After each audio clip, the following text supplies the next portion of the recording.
अस्सलाम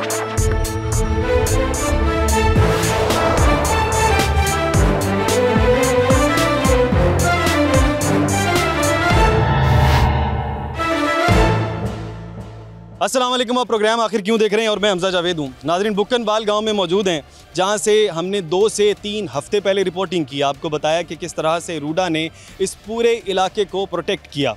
अब सैलाब की तादाद बाद में ज़्यादा हो गई, क्यूसिक ज़्यादा हो गया, सैलाब बड़ा आया, बाद में रेला बड़ा गुजरा, तो यहाँ से कटाव पैदा होना शुरू हो गया।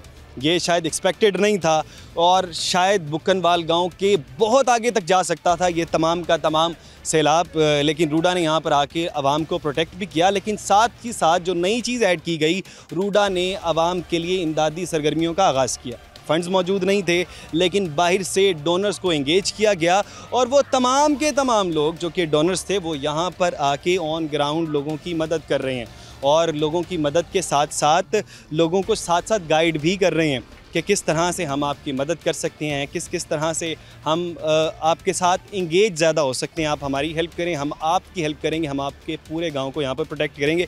आइए रूडा के कुछ लोगों से बात कर लेते हैं, साथ ही साथ बुक्कनवाल गांव के कुछ रिप्रेजेंटेटिव को ले लेते हैं, उन लोगों से बात कर लेते हैं और देखेंगे ये कि किस तरह से रूडा ने प्रोटेक्ट किया और रूडा ने क्या क्या इस पूरे गाँव बुक्कनवाल के लिए किया।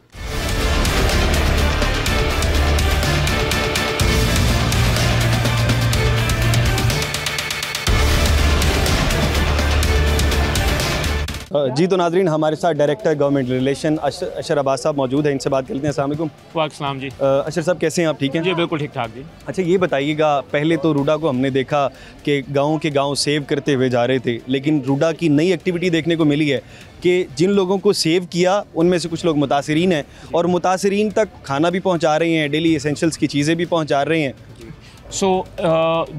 हम यहाँ पे फ्लड रिलीफ कैंप्स बने हुए हैं, हमने सिविल एडमिनिस्ट्रेशन की मदद से आइडेंटिफाई किया है कि उसमें क्या क्या सामान की कमी है। वो रूडा ने अपने CSR इनिशिएटिव में वो सामान इकट्ठा करके, और अब हम जितने भी फ्लड रिलीफ कैंप्स हैं, जो अफेक्टीज़ हैं, जो सामान की ज़रूरत है, हम हर कैंप में वो सामान अपने उसके तहत हम वो उनको उस सामान को वो पहुँचा दें, फ्लड अफेक्टीज़ को हम वो सामान पहुँचा। अच्छा, यहाँ पर कितने फ्लड अफेक्टीज़ यहाँ पर मौजूद हैं आपके पास, जो कैंप्स आपने लगाए हैं? जी, ये 6 जो फ्लड कैंप है, ये 6 मौज़ों को कवर कर रहा है। ये हमने सिविल एडमिनिस्ट्रेशन से रिक्वेस्ट की थी कि वो हमें आइडेंटिफाई कर दें फ्लड अफेक्टीज़ भी, और जो कैंप बने तो उन्होंने हमें एक कैंप आइडेंटिफाई करके दिया। यहाँ पे हमने 6 मौज़ों के लोगों को इकट्ठा करके और उनके हम अंदर जो है ये उनके दरमियान हम ये कितनी फैमिलीज़ हैं, कोई अंदाज़ा लगा सकते? 6 मौज़ों के हैं तो ये अराउंड 1000 फैमिलीज़ होंगी जी। 1000 फैमिलीज़, 1000 पीपल लोग हैं जो अफेक्टेड लोग हैं।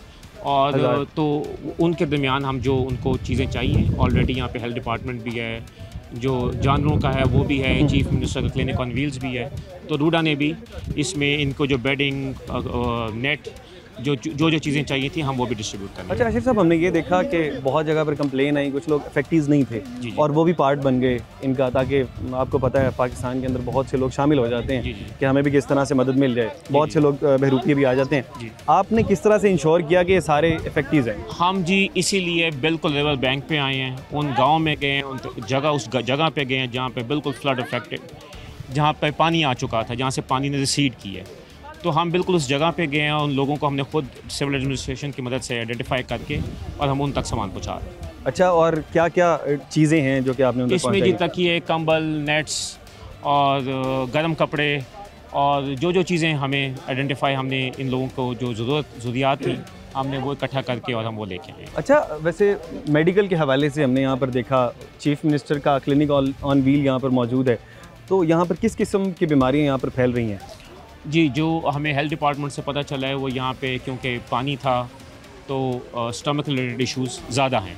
ठीक है, तो उस हवाले से पूरी तैयारी है और वो दवाइयाँ आप देख भी सकते हैं, और इसके अलावा बच्चों की हैं, इन्फेंट्स की हैं दवाइयाँ, वो भी मौजूद हैं। अच्छा, ठीक है। बाकी बहुत शुक्रिया आपका आशिर साहब, आपने वक्त दिया। और आशिर साहब का कहना ये था कि हम मैक्सिमम मदद कर रहे हैं। यहाँ पर तकरीबन 1000 के करीब लोग हैं, उन तमाम लोगों का हमने डाटा कलेक्ट किया और उन तमाम लोगों की मदद कर रहे हैं। आइए कुछ मज़ीद लोगों से बात कर लेते हैं जो अथॉरिटीज़ में जिन लोगों ने हेल्प की है और ये तमाम लोगों को ये इस आफत से बचाया है। मज़ीद लोगों से बात कर लें। जी, तो हमारे साथ डिप्टी डायरेक्टर रूडा राव इंतज़ार साहब मौजूद हैं, इनसे बात कर लेते हैं। अस्सलाम वालेकुम। अस्सलाम। राव साहब कैसे हैं आप? अल्हम्दुलिल्लाह ठीक ठाक, आप सुनाए ठीक है? अल्हम्दुलिल्लाह। राव साहब, अब रूडा पहले तो लोगों को प्रोटेक्ट कर रहा था, लेकिन रूडा ने अब अपनी सरगर्मियाँ बढ़ाई और लोगों की इमदाद करने पर आ गया। सर बेसिकली रूडा की जो लोग हैं, पूरी ऑर्गेनाइजेशन है, तो जो जो गांव हमारे एरिया में आ रहे हैं, तो हमारी सबसे पहला फ़र्ज़ यही बनता है कि हम इन लोगों को साथ लेके चलें अपने, और जितना पॉसिबल हो सकता है इनकी इमदाद करें। उसके अलावा जो जो नुकसान शहर लाहौर में हुआ है, तो उसमें भी रूडा गवर्नमेंट ऑफ पंजाब के जो डिस्ट्रिक्ट एडमिनिस्ट्रेशन है उनके साथ मिलके, जिसमें वासा है, रेस्क्यू है, तो जो लोकल गवर्नमेंट्स हैं उनके साथ मिलके हमारा जॉइंट ऑपरेशन चल रहा है। Like theme park, Talat park, यहाँ पे हम मशीनरीज़ हमारी यूज़ हो रही हैं। आपकी मशीनरी यूज़ जी जी, मशीनरीज यूज़ हो रही हैं। और उसके अलावा लोगों की एवैक्यूएशन, उनकी केयर और इन चीज़ों को देखते हुए वहाँ पे डी वाटरिंग, ये सारी चीज़ें रूडा दूसरे डिपार्टमेंट्स के साथ मिलके जॉइंटली हम एक टीम बन के वहाँ पे काम कर रहे हैं। अच्छा राव साहब, हम यहाँ पर बुक्कनवाल गांव में मौजूद हैं। हम यहाँ पर तकरीबन 2 से 3 हफ्ते पहले भी यहाँ पर आए। आप लोगों ने ये पत्थर के ये जो बंद बनाए हुए हैं, ये यहाँ पर बने हुए थे। हम एक्सपेक्ट ये कर रहे थे कि पीछे की तरफ अब कटाई नहीं होगी, लेकिन अब ये कटाई बढ़ गई। उसकी रीज़न क्या है? सर उसकी रीज़न ये है कि बेसिकली हमारा जो पर्पस था इन स्टोन स्टड्स का, वो इस गांव को महफूज बनाना था 1 लाख क्यूसेक के रेले के लिए। क्योंकि इस गांव से अप स्ट्रीम अगर आप इसके फ्रंट पे जाएंगे 500 मीटर के बाद हमारी लेफ़्ट साइड एम्बैंकमेंट आएगी। तो उसका मतलब है कि जब लेफ़्ट साइड एम्बैंकमेंट बन जाएगी, ये गांव रिवर से हमेशा के लिए बाहर आ जाएगा। ठीक है। तो जो डाटा था हमारे पास, वो आप देख सकते हैं कि पिछले 10 से 15 साल में मैक्सिमम जो पानी रिवर में आया है वो 40-45 हज़ार तक आया है। तो उसी को देखते हुए हमारा जो हमने इन स्टड्स को बनाया था कि इस एक सीज़न में ये प्रोटेक्ट करेंगे, और अल्हम्दुलिल्लाह इन्होंने प्रोटेक्ट किया भी। ठीक है। अब रीज़न ये बनी कि अनप्रेसिडेंट एक फ़्लड आया, और उस फ्लड ने पीछे से, आप देख सकते हैं हमारी बैक पे, उस तरफ से कटाव करना स्टार्ट किया। तो वो पीछे से जब पानी आया है, तो स्टड्स आज भी अपनी जगह पे एग्जिस्ट कर रहे हैं। तो इनकी बैक से पानी आया तो गांव को दोबारा से थ्रेट आया। तो उसमें गांव के लोगों ने भी हमें सपोर्ट किया, मिल के एक टीम बनाएगी और एमरजेंसी लगाएगी लास्ट फ्राइडे। तो उसमें हमारी मशीनरी भी आई, लोगों ने भी सपोर्ट किया। तो हमने एमरजेंसी बेसिस पे यहाँ पे ये दरख्त वहाँ पे फेंके हैं, और इनको, इनकी वजह से जो कटाव था, जो मज़ीद गांव को नुकसान हो सकता था, वो इनके फेंकने की वजह से जब पानी की वेलोसिटी किल हुई है, तो वो कटाव वहाँ पे रुक गया। हम अपने देखने वालों को ये बताना चाहते हैं कि दरख्त से किस तरह से कटाई बच जाती है। दरख्त से टेक्निकली इसमें ये होता है कि जो दरख्त की बुशेज़ होती हैं, इसको आप दरख्तों को अक्रॉस द फ्लो, वाटर के फ़्लो के 90 डिग्री पे अक्रॉस इसको ले करते हैं, और जो इसकी बुशेज़ होती हैं वो पानी के बहाव को रोकती हैं। जब पानी के बहाव रुकता है तो इसकी कम स्पीड स्लो, जी स्पीड को वो तोड़ती हैं। स्पीड की वेलोसिटी कम होती है, पानी रुकता है। रुकने से जो उसमें सिल्ट होती है वो इसकी बुशेज़ में फंसती हैं, और यहाँ पे बर्म फॉर्मेशन हो जाती है। बिल्कुल, हम देख भी सकते हैं कि पानी का बहाव दूसरी तरफ बहुत ज़्यादा है, लेकिन इस तरफ बहुत ज़्यादा कम है। जी, तो इसी वजह से वो जो कटाव का फिनोमेना था वो इसका रुक गया, और जो एक एमरजेंसी थी उसकी वजह से वो सारी चीज़ें क्लियर हो गई थी। अल्हम्दुलिल्लाह अब ये गांव सेफ़ हो गया।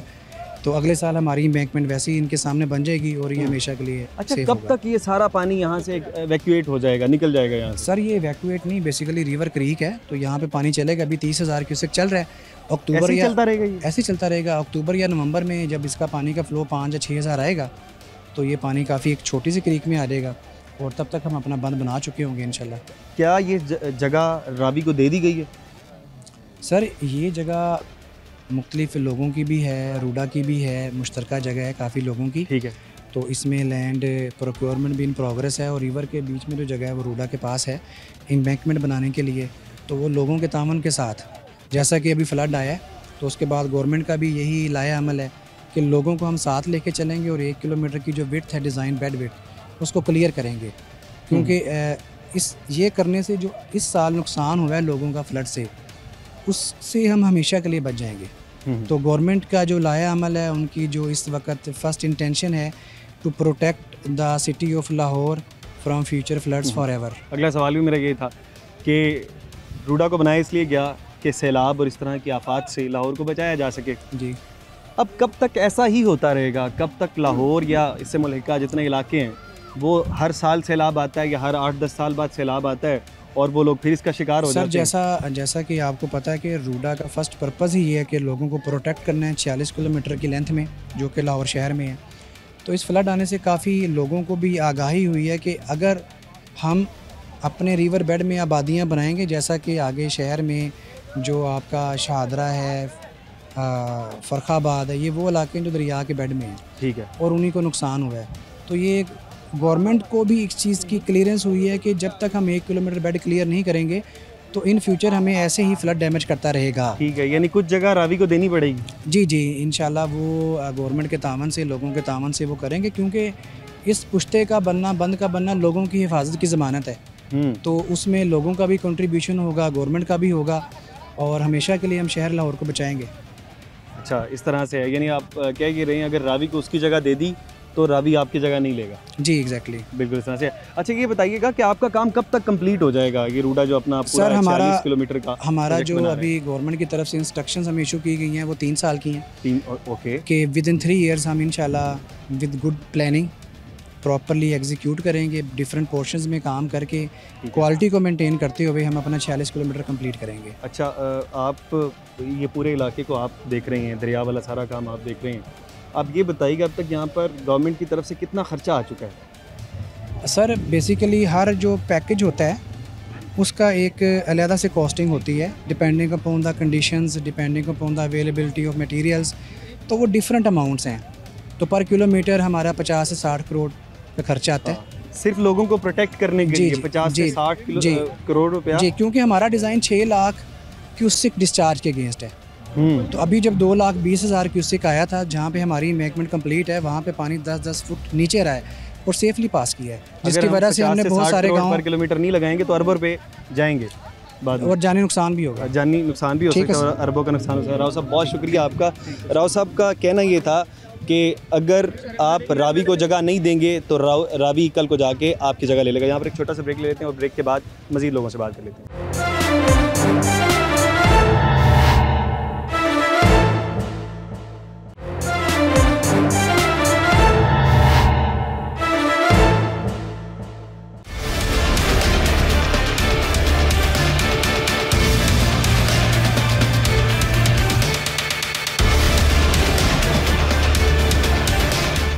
वेलकम बैक नाजरीन, रूडा की साइड पर मौजूद थे और हम बात कर रहे थे कि ये सैलाब आया कैसे और ये आता किस तरह से है। इसी पर बात करने के लिए हमारे साथ मिस नादिया ताहिर मौजूद हैं, इनसे बात कर लेते हैं। अस्सलाम वालेकुम। वालेकुम सलाम। मिस, आप रूडा को रिप्रेजेंट करती हैं और आपने यकीनन इस बात पे सर्च भी की होगी, प्रॉपर रिसर्च की होगी कि किस तरह से ये सैलाब आते हैं और किस तरह से ये सैलाब इस हद तक आ गया, तबाहकारियाँ यहाँ तक क्यों आई, आप ये बताइएगा। Thank you. आप लोग सिटी 42 हमारे साथ कब से ये चीज़ें फॉलोअप भी कर रहा है और वो सारा कुछ कर रहा है। अभी हम बुकनवाल की साइड पे मौजूद हैं, जो कि रूडा के protection works, flood protection works की वजह से महफूज रहा। अभी आप दिखा भी सकते हैं, आपने दिखा भी रहे हैं। इसमें सबसे पहले ये है कि क्योंकि तूफ़ानी बारिशें मौजूद थी, तूफ़ानी बारिशों से भी शायद अब लेवल ऊपर चला गया क्योंकि क्लाइमेट चेंज की वजह से, और ये फोरकास्टेड थी रेंज वगैरह और वो सब कुछ, और इतनी रेंज थी कि क्योंकि ऊपर अपर कैचमेंट है और वो सारा हिली टेरेन है, और उसमें से आने के बाद जब मैदानी इलाके में पानी आता है तो एक उसका फ़ीचर ये है कि फिर मैदानी इलाके में पानी फैलता है। तो उसके अंदर रूट उसका वही रहा सैलाब का, जो कि यूली वो रूट अपना लेता है दरिया। सो उसमें यह है कि आबादियाँ कुछ इलाकों में, जिस तरह से ये 38 ईयर्स का साइकिल अभी हम देख रहे हैं कि इसके अंदर है, और ये स्टडीज़ के मुताबिक भी है, उसमें क्लाइमेट चेंज स्टडीज़ हमारी मौजूद हैं इसके अंदर, और उसके मुताबिक ही 5,86,000 को हमने कैटर किया इस डिज़ाइन के अंदर। अभी 219 हमने मैक्सिमम पीक देखी जो शाहदरा से गुजरा। सो उसके मुताबिक अगर आप देखें तो ये एरिया महफूज रहा और यहाँ पे पानी जिस तरह से नहीं आया। क्या थी सैलाब के इस हद तक बढ़ जाने की? रीज़न वही थी कि बारिशें बहुत ज़्यादा थी, पानी बहुत ज़्यादा उसमें जमा हुआ दरियाओं के अंदर। तो अगर बारिशों की वजह से जो अपर कैचमेंट माउंटेनस एरियाज़ थे वहाँ से पानी देखें बहुत तेज़ी से आता है, और जब आपके प्लेन एरियाज़ में आता है तो पानी की स्पीड कम नहीं हुई क्योंकि पानी बढ़ता ही जा रहा था, क्योंकि बारिशें रुक नहीं रही थी। देखिए, अगर आप अपना सोर्स नहीं रोकते तो फिर आपका तो वो जो मटेरियल है या रॉ मटेरियल जिसको इस वक्त जिसको हम पानी कह रहे हैं, तो वो फिर बढ़ता ही जाता है, वो रुका नहीं। जी मिस, अभी आ जाते हैं रूडा के ऊपर। एक मिसकॉन्सेप्शन पाई गई आवाम के अंदर कि रूडा की वजह से शायद ये सैलाब बढ़ा। फिर उसके बाद ये कहा गया जब रूडा वहाँ पर मौजूद था तो ये सैलाब ने इफ़ेक्ट कैसे किया आवाम को, ये क्लियर कर दें। आपके प्रोग्राम से ही हम बहुत ज़्यादा आगाही अपने लाहौरियों को पहुँचाते आ रहे हैं, और प्रोजेक्ट के बारे में बहुत ज़्यादा ब्रीफिंग्स हम दे चुके हैं कि पानी किस तरह से है और रूडा की ज़रूरत क्यों पेश आई। रूडा आपका फ्लड प्रोटेक्शन बना रहा है। सबसे पहले आप ये चीज़ क्लियर हो जानी चाहिए आप कि रावी अर्बन डेवलपमेंट अथॉरिटी का काम क्या है, वो फ्लड प्रोटेक्शन बंद्स बना रहे हैं रावी के दोनों तरफ जो शहर में से गुजर है। शहर देखिए कहीं पे भी आबादी ही आपका जो इंफ्रास्ट्रक्चर है वहाँ तक पहुँचती है। जिस तरह से एयरपोर्ट कभी बनता है वो शहर से बाहर बनाया जाता है तो आबादी वहाँ तक पहुँचती है। इंडस्ट्रियल जोन्स शहर से बाहर बनाए गए थे तो आबादी वहाँ तक पहुँची। इसी तरह से जो दरियाई ज़मीन है इसमें ये है कि एक फैक्टर के रूडा क्योंकि चीज़ों को रेगुलराइज कर रहा है, इसमें इंडस्ट्रियल जोन है रेगुलराइजेशन के अंदर, उसमें ये सारी अलाइनमेंट है जो रिवर की अलाइनमेंट है वो जब हम रेगुलराइज करते हैं तो उसमें हमें 1000 मीटर विड्थ चाहिए उसकी। और उसके अंदर जो भी आबादियां हैं जो कि पिछले 30 साल से बनी, रूडा के भी आने से पहले की बनी हुई हैं, तो उन लोगों को भी ये नॉलेज होना चाहिए था कि ये फ्लड प्लेन है, ये फ्लड बेसन। उसके अंदर लोगों ने घर बना लिए क्योंकि हमें लोगों के अंदर ये एक जानकारी ये थी कि पानी नहीं आएगा। लेकिन जो साइंटिफिक रीजंस हैं उसमें ये बिल्कुल क्लियर था कि पानी आएगा और जैसे पानी आया और अभी जो क्लाइमेट चेंजेस हैं उसकी वजह से पानी ज़्यादा ही आएगा, एग्रेवेट करेगा। हमारा एनडीए में भी ये बता चुका है, हमारा पीडीए में भी बता चुका है। सो जितने हमारे फ्लड फोरकास्टिंग इंस्टीट्यूट्स हैं, हमारे डिपार्टमेंट्स हैं, वो ये बता रहे हैं कि पानी जो आएगा वो एग्रेवेट होगा और जो मानसून है वो ज़्यादा आपका ज़्यादा ड्रेडफुल हो सकते हैं, ये ज़्यादा एक यानी कि उनकी शिद्दत में बहुत ज़्यादा इजाफा होगा। कुछ चीज़ जो कि नाजरीन को मैं यहाँ पर ऐड कर देता हूँ। एक्चुअल में हुआ यूँ, आप यकीनन बेहतर बता सकती हैं कि रूडा ने अभी यहाँ पर अपना काम शुरू नहीं किया था। ये रूडा ने बाद में यहाँ पर आके सिर्फ अपने बंद बनाए ताकि इस एरिया को बचाया जा सके।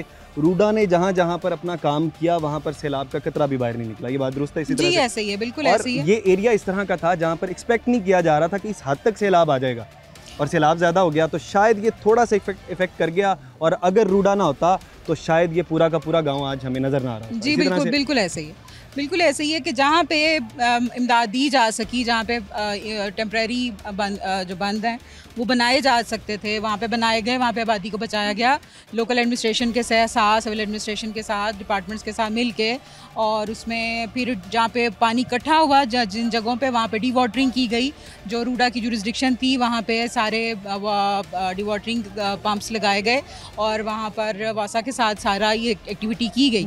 और वो सारे एरियाज़ आइडेंटिफाइड थे कि जहाँ पे हाईली लाइकली था कि जहाँ पे पानी ज़्यादा आ सकता है और जो ज़्यादा उसकी लपेट में आएंगे, क्योंकि मैंने बताया मैदानी इलाके में पानी फैलता है, उसको जितनी जगह मिलती जाती है वो अपने उस फ्लड बेसन के मुताबिक ही चलता है और वो फैलता है। सो ये सारी चीज़ें फोरकास्ट करते हुए ही ये तमाम इमदादी आपके पास डेटा मौजूद था सारा? हाँ बिल्कुल मौजूद होता है। अच्छा मिस, ये बहुत एक मैं समझता हूँ बहुत अच्छा इकदाम है कि कुछ लोग जो इफेक्ट हो गए उन्होंने होना ही था, इफेक्ट हो गए। रूडा ने प्रोटेक्शन तो कर ही रहे थे, रूडा ने बाद में जाके इमदादी सरगर्मियाँ शुरू कर दी, कुछ लोगों को साथ मिलाया क्योंकि इतने ज़्यादा फंड्स नहीं थे उनके पास, लेकिन बाहर से लोगों को बुलाया जो लोग फंड्स लेकर आए हैं और लोगों की इमदाद कर रहे हैं। यहाँ पर बड़ी तादाद मौजूद हैं जिनकी रूडा के साथ मिलकर लोग हेल्प की जा रही है। पाकिस्तान उन मुल्कों में है जहाँ पे फिलैंथ्रोपिस्ट लातादाद हैं। यहाँ पे हमारे यहाँ सदका खैरात चैरिटी सबसे ज़्यादा होती है। चैरिटी जो है वो सबसे ज़्यादा, क्योंकि वो हमारे रिलीजन का हिस्सा है कि हमारे पास अगर अल्लाह का दिया ज़्यादा है तो हम उनको उसको लोगों में फैलाएं।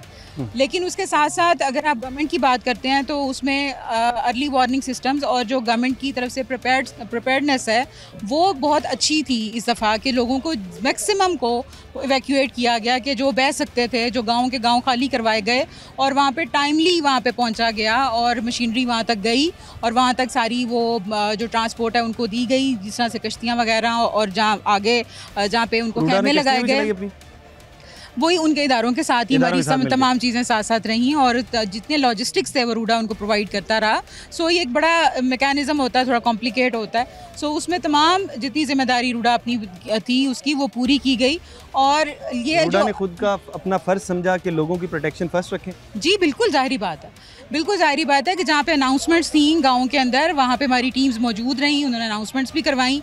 और देखिए ये हमेशा से आप अगर पिछले सालों का देखें तो ये हमेशा एक कलेक्टिव सिस्टम रहता है कि इदारे एक अपनी कमेटी के अंदर या एक मैकेनिज्म प्रिपेयर करते हैं हमेशा से और वही इमरजेंसी प्रिपेयर्डनेस का पार्ट होता है कि वो उसके मुताबिक सारी एक टीम बनती है और वो फिर मुख्तलिफ जगहों पे डिप्लॉय हो जाती है। सो उनके पास लोगों का डेटा भी होता है कि जहाँ पे लोग कैंपिंग वगैरह करते हैं वहाँ पे लोगों को खैमे प्रोवाइड किए जाते हैं सो दैट कि वो टेम्परेरी और सेफ उनकी जो है वहाँ पे इवैक्यूएशन की जाए और वो कुछ अरसे के लिए रह सकें वहाँ पर कि जब तक पानी रिसीट नहीं कर जाता, पानी उतर नहीं जाता उन जगहों से और वो जगह क्लियर नहीं हो जाती। चलिए मिस, बहुत शुक्रिया मिस नादिया ताहिर हमारे साथ साथ मौजूद थी मिस नादिया ताहिर ने तमाम चीज़ें क्लियर कर दी कि रूडा ने किस तरह से अपनी आवाम की, अपने लोगों की हेल्प की और बचाया नहीं, सिर्फ प्रोटेक्ट नहीं किया अपने गाँव को, बाद में जाकर उनके लिए इमदाद भी लेकर आए और मैक्सिमम जितनी हेल्प कर सकते थे रूडा ने की।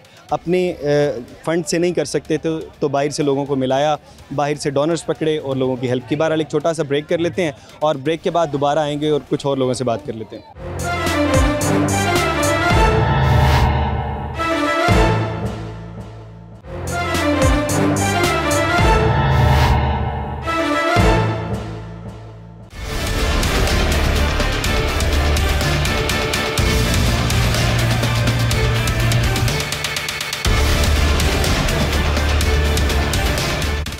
वेलकम बैक नाजरीन, हमारे साथ मिस फातिमा अली ख़ान मौजूद है, इनसे बात कर लेते हैं। अस्सलाम वालेकुम। वालेकुम सलाम। अच्छा मिस, ये बताइएगा कि रूडा ने अपनी इमदादी सरगर्मियों का आगाज़ किया, ये पहली बार हो रहा है कि जो शहर को बचा भी रहे हैं और बाद में जाके इमदादी सरगर्मियाँ भी कर रहे हैं, मेन शायद काम आपका है ये। बिस्मिल्लाहिर्रहमानिर्रहीम। मैं फ़ातिमा अली ख़ान हूँ, मैं डायरेक्टर स्पेशल इनिशिएटिव्स और CSR रूडा हूँ। CSR से बहुत ज़्यादा मैं बेहतर समझती हूँ कि इसको RSR कहा जाए, रूडा social responsibility instead of corporate social responsibility. It's a Ruda social responsibility which we believe that we should have taken up. ना सिर्फ ये कि रूडा की इंजीनियरिंग टीम ने दरिया को बहुत ज़्यादा ट्रेन करने की कोशिश की और लोगों को बहुत ज़्यादा रेस्क्यू करने की कोशिश की, पानी को डीवाटर करने में, पानी का बहाव रोकने में और उसको चैनलाइज करने में। वहाँ रूडा की बाकी टीम्स भी बिल्कुल उनके शाना बशाना पेश काम करती रहीं। जिस तरह हमारी CSR की टीम हमारे मैडम मोहतरमा मरियम नवाज़ शरीफ साहिबा के विजन के मुताबिक कि पंजाब हमारा है, हम पंजाब के वासी, हम पंजाब के बहनें, हम भाई, हम बेटियाँ। रूडा ने ना सिर्फ ये कि मुखय्यर अफराद से लेके बहुत मुखय्यर अफराद ने रूडा की दिल खोल के मदद की। वो जानते थे कि रूडा का क्या रोल है, रूडा किस तंदुही से काम कर रहा है, रूडा किस तरह इन देहातों को आपके पास तादाद मौजूद है भारत की आबी जहरियत से बचाने के लिए किस कदर कोशिशों में कोशां है। हमारे पास तादाद मौजूद है, हमने 500, यहाँ पे 350 घर हैं। ये इलाका है बुकनवाल। हमारे पास 350 घर थे। डिस्ट्रिक्ट एडमिनिस्ट्रेशन ने हमें ये फिगर दिया था। हम 500 रज़ाइयाँ, तकिया, कंबल, गर्म कपड़े, बच्चों के कपड़े, ख़वातीन की किट्स, ख़वातीन के कपड़े और जो सामान हम उनकी रोज़मर्रा की ज़िंदगी और आगे के मौसम जो खुनगी के ऊपर है उसको उससे बचाने के लिए जो भी हम उनके लिए ला सकते थे, हमने वो किया। अच्छा, उस तरह से किया। अब ये बताइएगा कि अभी आपने तमाम की तमाम चीज़ें डिलीवर कर दी हैं लोगों को? हमने बहुत सारी चीज़ें डिलीवर कर दी हैं लोगों को और हम लेकिन ये नहीं चाहते हैं कि यहाँ पे कोई हादसाती वाक़या हो जाए। और हमारे पास क्योंकि हमारे पास जो डिस्ट्रिक्ट एडमिनिस्ट्रेशन की मदद मौजूद है, तो ADCR साहब उस्मान जलीस और AC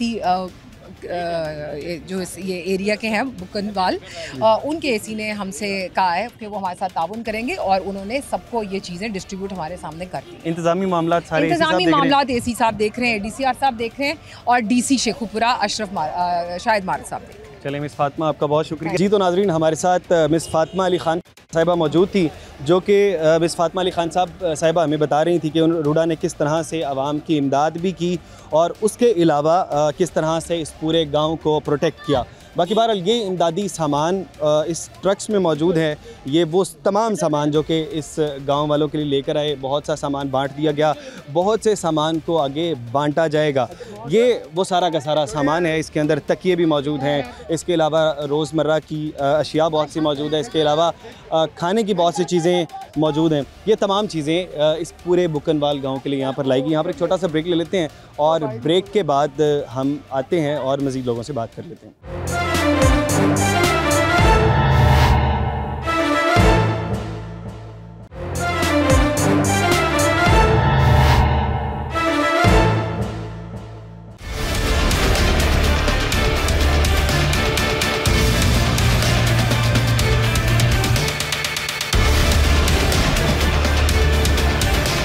वेलकम बैक नाजरीन, रूडा की साइट पर मौजूद थे और यहाँ पर लोगों को जो जो रिलीफ मिला वो रिलीफ दिया गया मिस की जानिब से। अस्सलाम वालेकुम। अस्सलाम वालेकुम जी, क्या हाल है आपका? मिस आप एक प्राइवेट ऑर्गेनाइजेशन रन करती हैं, पहले ये बताएं कि अभी तो आपने यहाँ पर सारों को रिलीफ के लिए काम किया, पहले आपकी ऑर्गेनाइजेशन क्या क्या काम करती है? मैं TMC मेडिकल सेंटर से बिलोंग करती हूँ। Basically I run IVF centre. मैं लोगों के बांझपन का इलाज करवाती हूँ टेस्ट ट्यूब के ज़रिए।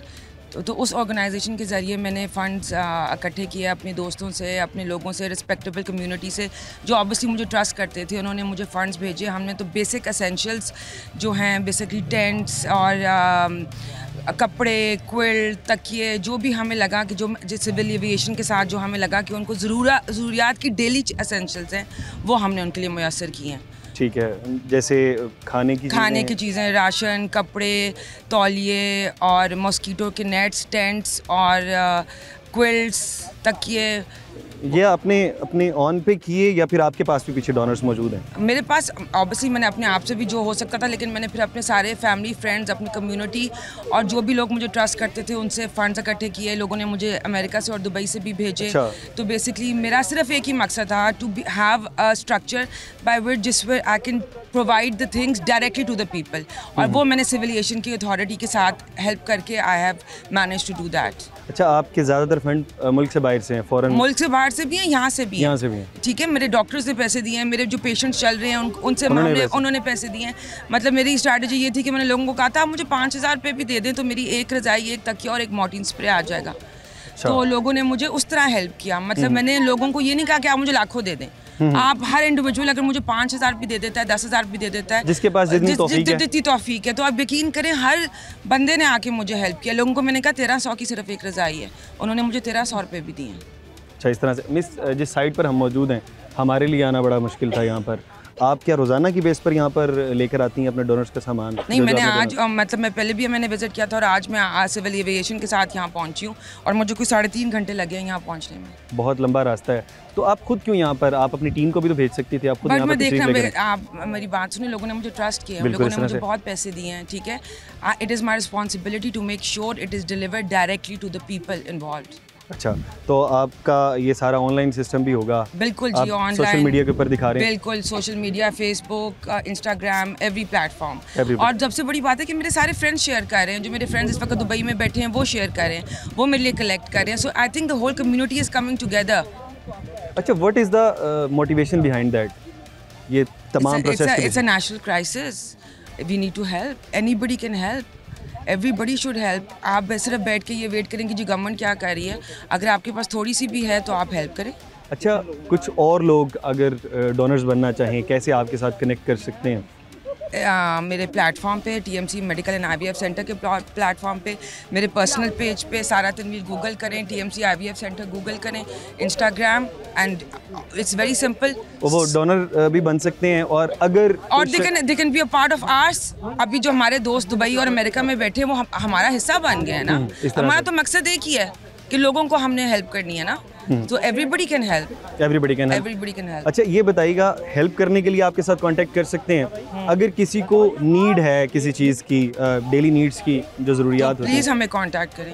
हमारी कैसे कांटेक्ट कर सकते हैं? हमारे फ़ोन नंबर्स हैं, हमारी लोकेशन है, मेम आलम रोड पे मेरा ऑफिस है, वो आएँ, कांटेक्ट करें। हमारे सारे नंबर्स अवेलेबल हैं and we have a helpline, वो ज़रूर हमसे रब्ता करें। आपका वेरिफिकेशन का प्रोसेस क्या है? अभी तो हम सिर्फ डोनेट कर रहे हैं directly without verifying anything? No, with the civil aviation authorities and the government. ठीक है, obviously they have the data. They have the data. I have visited this place with the help of the government. मैं अकेली तो यहाँ नहीं पहुँच सकती थी ना। तो इस वक्त तो मैं वेरिफिकेशन थ्रू गवर्नमेंट ही कर सकती हूँ, जो इमीडिएटली जो मैंने रिलीफ देनी है। अच्छा, ठीक है। ये जो पीछे जितने ट्रक आए हैं, ये आपकी ऑर्गेनाइजेशन की जानिब से? जी बिल्कुल बिल्कुल। इस तरह से मिस, बहुत शुक्रिया आपका। ये हमारे अगर लेफ़्ट साइड पर दिखा सकें, हम यहाँ पर ट्रक मौजूद हैं जिसके अंदर डेली नीड्स का सामान यहाँ पर पहुँच चुका है। ये यहाँ पर बुक्कनवाल गांव है, इन लोगों की इमदाद के लिए। ज़ाहिर सी बात है, जब सैलाब आता है तो लोग मुतासिर होते हैं और मुतासिरीन की हेल्प इसी तरह से की जाती है। जैसे कि मिस यानी कि पीछे मेरे ट्रक जो मौजूद हैं, ये तमाम का तमाम डेली एसेंशियल्स, डेली नीड्स होती हैं। मिस सारा जो है, मिस सारा की जानिब से ये सारा सामान लाया गया। इनकी ऑर्गेनाइजेशन इसके ऊपर काम करी। उन्होंने बताया कि हम फ़ॉरेन फ्रेंड्स को इन्होंने साथ इंक्लूड किया, दुबई और अमेरिका, पूरी दुनिया से इन्होंने जहाँ जहाँ से फ़ंड कलेक्ट कर सकती थी वहाँ से इन्होंने फ़ंड कलेक्ट किया। और इसके अलावा इन्होंने ये भी बताया कि अगर आप भी जो है डोनेशन करना चाहते हैं, आप इनका पार्ट बनना चाहते हैं, आप इनके साथ कनेक्ट होना चाहते हैं, तो आप इनको सोशल मीडिया पर कांटेक्ट कर सकते हैं और आप जो है वो इनको डोनेशन दे सकते हैं। और इसके अलावा अगर आपको नीड है, आप मुतासरीन में से हैं, आप इनको सोशल मीडिया पर जाकर रिक्वेस्ट कर सकते हैं और आप इन्हें अपना डाटा देने के बाद आप इनसे इमदाद भी हासिल कर सकते हैं। बहरहाल आज का प्रोग्राम आपने देखा, आप अपना फ़ीडबैक ज़रूर दीजिएगा। इसी के साथ अपने मेज़बान हमज़ा जावेद और पूरी टीम आखिर क्यों की पूरी टीम को दीजिए इजाज़त। अल्लाह ने के बाद।